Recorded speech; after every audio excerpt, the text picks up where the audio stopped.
औज़ुबिल्लाहिमिनश्शैतानिर्रजीम बिस्मिल्लाहिर्रहमानिर्रहीम। आज हमारा लेक्चर नंबर 4 क्लास 10 के केमिस्ट्री का है, जिनमें हम केमिकल इक्विलिब्रियम को डिस्कस करेंगे। केमिकल इक्विलिब्रियम किसे कहते हैं? The state of reversible reaction. Reversible reaction का वो हालत इन विच the rate of forward reaction become equal to the rate of reverse reaction and the concentration of product to reactant remain constant is known as a chemical equilibrium। हम इसकी definition करेंगे।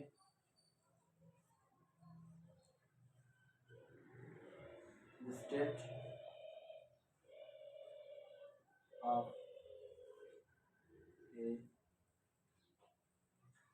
of reversible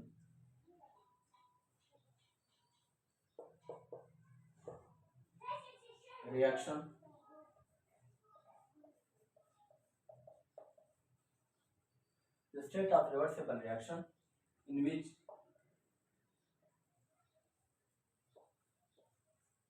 rate, देखो rate को speed भी कहते हैं। Speed, rate of forward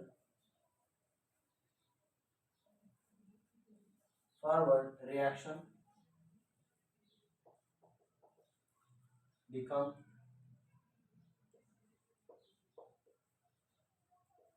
equal, rate of forward reaction become equal to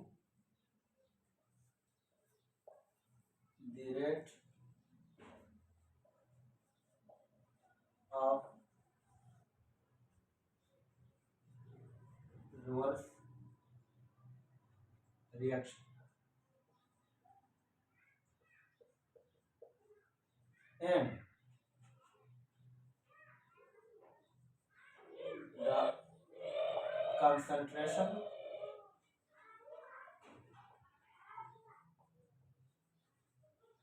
of reactant, the concentration of product and reactant remains constant।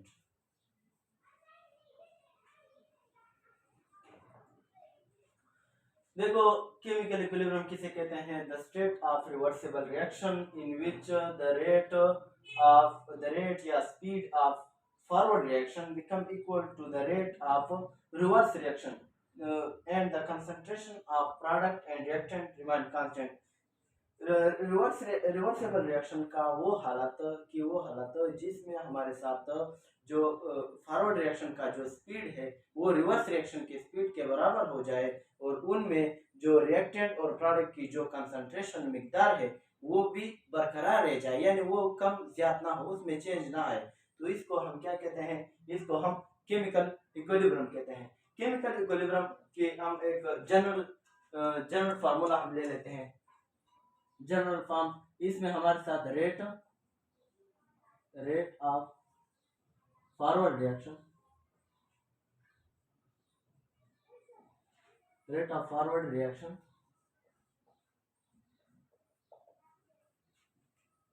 Equal to rate of reverse reaction. इसमें chemical equilibrium में rate of forward reaction वो rate of reverse reaction के बराबर होता है। इसमें हम एक एग्जांपल ले लें। फर्स्ट करें, मिसाल के तौर पर हमारे साथ दो एलिमेंट रिएक्टेंट एलिमेंट है, वो रिएक्ट करते हैं। एक को हम ए का नाम देते हैं, दूसरे को बी का नाम दे देते हैं। जब ये रिएक्शन करता है तो ये सी प्लस डी बना देता है। अब इसमें ये रिएक्शन तब केमिकल इक्विलिब्रियम में होगा जब हमारे साथ ये रिएक्टेंट का प्रोडक्ट में कन्वर्जन और प्रोडक्ट का रिएक्टेंट का प्रोडक्ट में और प्रोडक्ट का रिएक्टेंट में कन्वर्जन का जो स्पीड है वो कांस्टेंट रह जाए। किस तरह? फॉर एग्जांपल दो मॉलिक्यूल मिल जाते हैं, एक मॉलिक्यूल बनाता है, उसी तरफ से एक मॉलिक्यूल इस दो मॉलिक्यूल में टूटेगा, यानी ये रेट ये स्पीड हमारे साथ कांस्टेंट होगा। तो इसलिए इसको हम क्या कहते हैं? तो इसको हम केमिकल इक्विलिब्रियम कहते हैं कि यानी इक्विलिब्रियम के लफ्ज मतलब क्या है? इक्विलिब्रियम मानी बराबर, यानी कि जिसमें हमारे साथ जिसकी जो स्पीड है वो क्या हो जाए? वो बराबर हो जाए। इसमें हमारे साथ ये इस और इधर मैंने कंसंट्रेशन किसे कहते हैं? मिकदार को कहते हैं। Concentration of product and reactant remain constant. इसमें हमारे साथ प्रोडक्ट और रिएक्टेंट का जो मिकदार है वो बराबर रहेगा। कैसे? फॉर एग्जांपल हम मैंने 10 ग्राम रिएक्टेंट लिया, ये भी मैंने 10 ग्राम लिया, तो स्टार्ट में प्रोडक्ट की मिकदार क्या होती है? 0 ग्राम होती है। जब जिस तरह ये इसमें कन्वर्ट होता रहता है तो rate of forward reaction decrease होता रहता है। ये फॉर एग्जांपल 4 तक आ गया, 4, और ये क्या हो गया? ये 6 तक आ गया। अभी इसमें अमाउंट के लिहाज से ये 4 ग्राम है और ये 6 ग्राम है। अभी इस अमाउंट के लिहाज से अभी जरूरी नहीं है कि इधर भी 5 होना चाहिए, इधर भी 5 होना चाहिए। अमाउंट इधर भी 5 ग्राम, उधर भी 5 ग्राम, अमाउंट के लिहाज से ये केमिकल इक्विलिब्रियम में सेम होना जरूरी नहीं है, लेकिन स्पीड के लिहाज से कन्वर्जन रिएक्टेंट का प्रोडक्ट और प्रोडक्ट का रिएक्टेंट में कन्वर्जन के लिहाज से ये केमिकल इक्विलिब्रियम में सेम होना चाहिए। यानी कि रिएक्टेंट का प्रोडक्ट में कन्वर्जन और प्रोडक्ट का रिएक्टेंट में कन्वर्ट, एक मॉलिक्यूल उधर कन्वर्ट होगा तो एक मॉलिक्यूल इधर कन्वर्ट होगा, तो ये जो रेट है, ये स्पीड है, ये बराबर होने चाहिए। और इसमें जो कंसंट्रेशन बराबर भी हो सकती है और मुख्तलिफ भी हो सकती है। फॉर एग्जांपल इसमें हमारे साथ ये रिएक्शन इक्विलिब्रियम में आ गया, तो अगर ये अपने ये मिकदार ये इधर जो कंसंट्रेशन है 4, रिएक्टेंट क्या है? R रिएक्टेंट, और ये क्या है? प्रोडक्ट। ये जो हमारे साथ रिएक्टेंट और प्रोडक्ट की जो मिकदार है ये जब बरकरार रहेगा, आप बार बार उसको देख ले और ये बरकरार रहेगा, तो इसको आप किस चीज का नाम देंगे? इसको आप कहेंगे कि ये रिएक्शन जो है ये हमारे साथ केमिकल इक्विलिब्रियम में है। केमिकल इक्विलिब्रियम को हम डायनामिक इक्विलिब्रियम भी कहते हैं।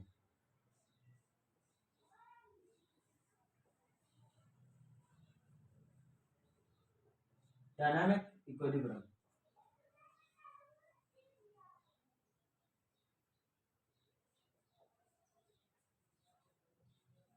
केमिकल इक्विलिब्रियम को हम डायनामिक इक्विलिब्रियम भी कहते हैं। क्यों डायनामिक इक्विलिब्रियम कहते हैं? क्योंकि इसमें ये लगता तो ऐसे है कि ये स्टैटिक है।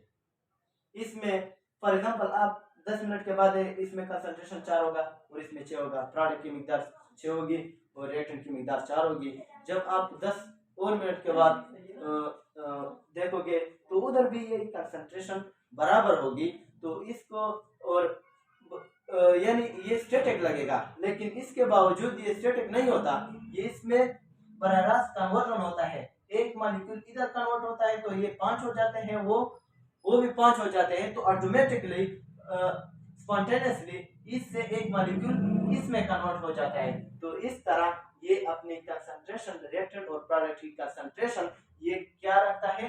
कांस्टेंट रखता है। तो इसको हम क्या कहते हैं? इसको हम केमिकल इक्विलिब्रियम कहते हैं। इधर मैंने बात की कि इनके लिए जब रिएक्टेंट प्रोडक्ट में कन्वर्ट होता है तो उनके लिए आपको उसमें जरूरी नहीं है कि कंसंट्रेशन बराबर हो और उसमें स्पीड का बराबर होना जरूरी है। इसके लिए मैं 2 ग्राफ ड्रा करता हूँ।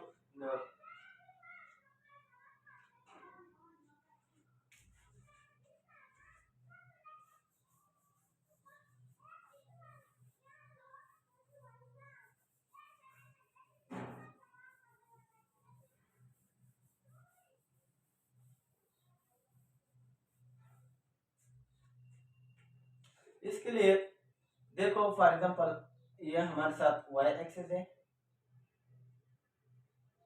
और ये हमारे साथ x एक्सिस है। अब हमने फिजिक्स में पढ़ा है कि हम इंडिपेंडेंट चीज को एक्स एक्सिस पर रखेंगे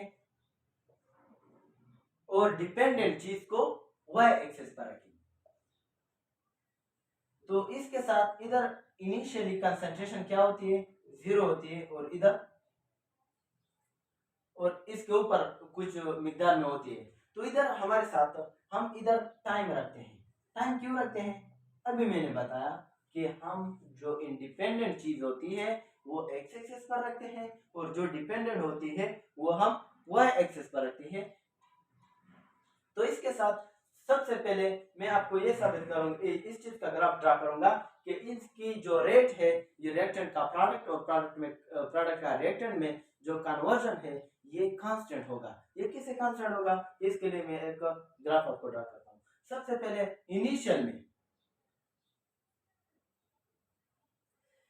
इनिशियल में हमारे साथ जो ये हमारे साथ रिएक्टेंट है और ये प्रोडक्ट, रिएक्टेंट का प्रोडक्ट में कन्वर्जन होता है, स्पीड होता है, मैक्सिमम होता है, और प्रोडक्ट का रिएक्टेंट में कन्वर्जन 0 होता है, नहीं होता है, निग्लेजिबल होता है, बहुत कम होता है। इनिशियल जब जाता है तो इसके बाद कन्वर्जन शुरू हो जाती है, यानी इनिशियल प्रोडक्ट का रिएक्टेंट में कन्वर्जन निग्लेजिबल होता है। तो इसलिए ये rate of reverse reaction, product का रिएक्टेंट में कन्वर्ट होने को क्या कहते हैं, रिवर्स रिएक्शन। रिवर्स रिएक्शन हम इधर ड्रा करते हैं,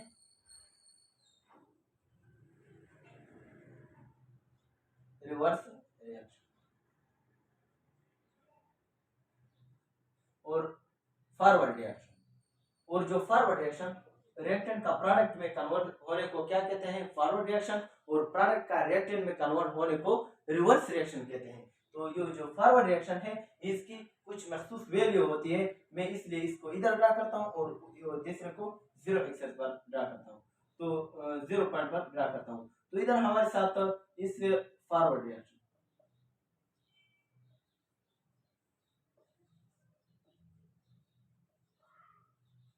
ये हमारे साथ क्या हो गया, फॉरवर्ड रिएक्शन। अब इसमें जब स्लो ये इसका मिकदार उसमें कन्वर्ट होगा तो ये रिएक्टेंट का मिकदार बढ़ता रहेगा, रिएक्टेंट का मिकदार रिवर्स रिएक्शन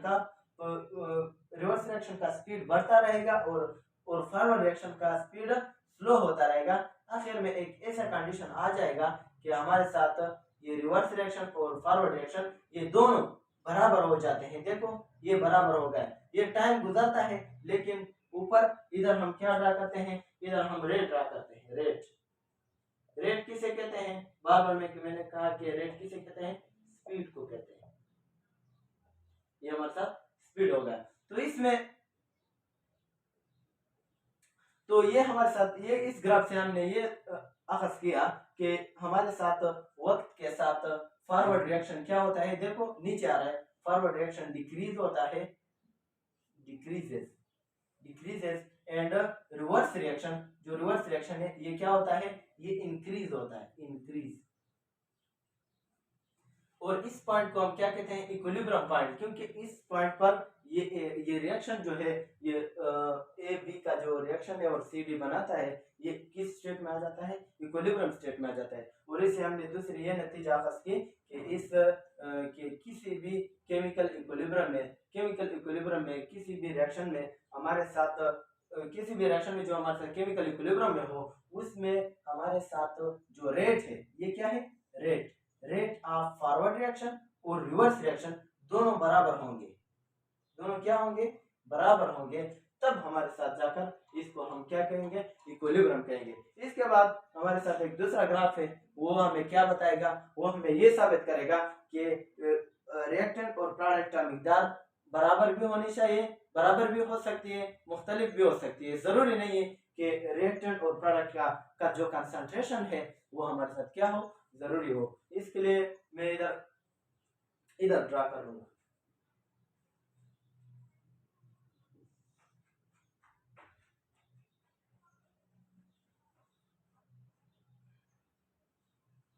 ये जो मैंने रिएक्शन ड्रा किया था ये रेट और टाइम के दरमियान था, और ये जो रिएक्शन है ये हमारे साथ अमाउंट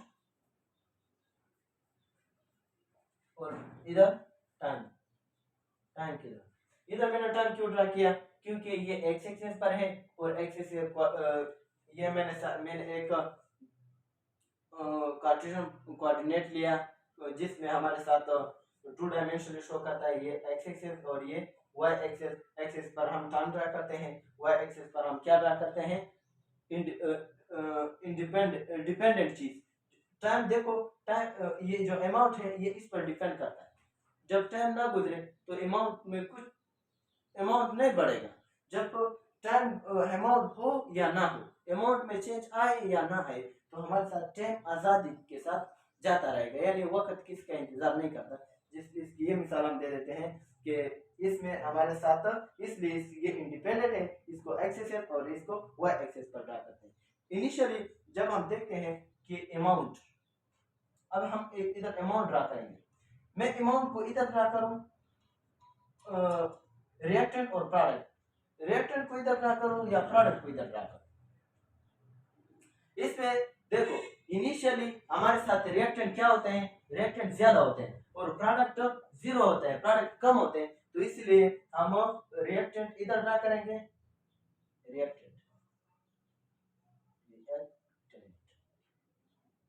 और प्रोडक्ट को इधर ड्रा करेंगे।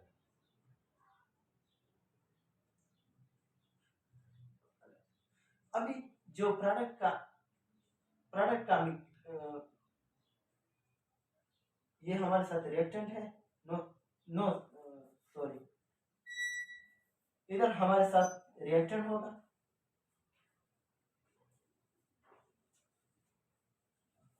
और इधर हमारे साथ क्या होगा, इधर प्रोडक्ट होगा। क्योंकि प्रोडक्ट इनिशियली क्या होते हैं, देखो ये प्रोडक्ट है और ये प्रोडक्ट इनिशियली 0 पर होते हैं और रिएक्टेंट मैक्सिमम होते हैं, तो इसलिए हम रिएक्टेंट को इधर ड्रा करते हैं, प्रोडक्ट को इधर ड्रा करते हैं और वक्त के साथ प्रोडक्ट की मिकदार बढ़ता रहेगा, ये देखो, और रिएक्टेंट का मिकदार कम होता रहेगा। आखिर में एक ऐसी स्टेट आ जाएगी जिस पर इन दोनों की जो मिकदार है, जो कंसंट्रेशन है, वो बरकरार रह जाएगी और इस पॉइंट को हम इक्विलिब्रियम पॉइंट कहते हैं। ये हमारे साथ इक्विलिब्रियम पॉइंट है और ये इस रिएक्शन से ये साबित होगा कि ये जो प्रोडक्ट और रिएक्टेंट का जो मिकदार है, देखो एक नीचे एक ऊपर है, तो इनकी मिकदार कम और ज्यादा हो सकती है, लेकिन जो इसकी रेट है, स्पीड है, वो हमेशा क्या रहेगी, कांस्टेंट रहेगी। आज के लिए इतना काफ़ी है। अगर वीडियो पसंद आई तो लाइक और सब्सक्राइब करें और अपने दोस्तों के साथ शेयर करें। इंशाल्लाह नेक्स्ट लेक्चर में हम लॉ को डिस्कस करेंगे, अगले लॉ को डिस्कस करेंगे, इस केमिकल इक्विलिब्रियम के कंडीशन को डिस्कस करेंगे। वस्सलाम।